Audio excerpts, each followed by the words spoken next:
সবচাইতে বেশি জান্নাতে প্রবেশ করাবে যে আমল, বিষ্ণু বললেন, এক হচ্ছে আল্লাহর ভয়, আরেক হচ্ছে সর্বোত্তম আচরণ। প্রিয় ভাইরা, ইসলামের মেজাজটাকে চিনে নেন, ইসলামের এসেন্সটাকে বুঝে নেন। আমরা ভালো আচরণকে গুরুত্ব দিতে চাই না। অনেক নামাজি লোক দেখবেন নামাজ পড়তে পড়তে কপালে কালো দাগ ফেলে দিচ্ছে, বাসায় বউয়ের সাথে খারাপ আচরণ করে, খিটখিটে মেজাজের, প্রতিবেশীর সাথে শুধু ঝগড়া, কলিগদের সাথে ঝগড়া, মারামারি, দুঃসম্পর্ক, এরকম আছে না? নাই বলেন, আছে না?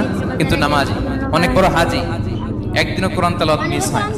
তো এত ইবাদত করেও সে ইসলামের আসল এসেন্সটাকে ধরতে পারেনি। বিষ্ণু বললেন সবচেয়ে বেশি জান্নাতে প্রবেশ করাবে যে দুটি আমল, একটি হচ্ছে তাকওয়াল্লাহ, আল্লাহর ভয়, আরেকটি হচ্ছে উত্তম আচরণ, সর্বোত্তম আচরণ। তো আমরা যেন উত্তম আচরণের অধিকারী হই, আমার স্ত্রীর সাথে যেন ভালো আচরণ করি, প্রতিবেশীর সাথে যেন ভালো আচরণ করি, ছেলে মেয়েদের সাথে যেন আমাদের অ্যাটিটিউডটা ভালো থাকে, আচরণটা ভালো থাকে, কলিগের সাথে যেন ভালো থাকে। বিশ্বনবীর আচরণ যেমন ছিল তেমন আচরণ যেন আমরা গড়ে তুলতে পারি। আওয়াজ করে পড়ুন আমিন। সুনানে আবু দাউদের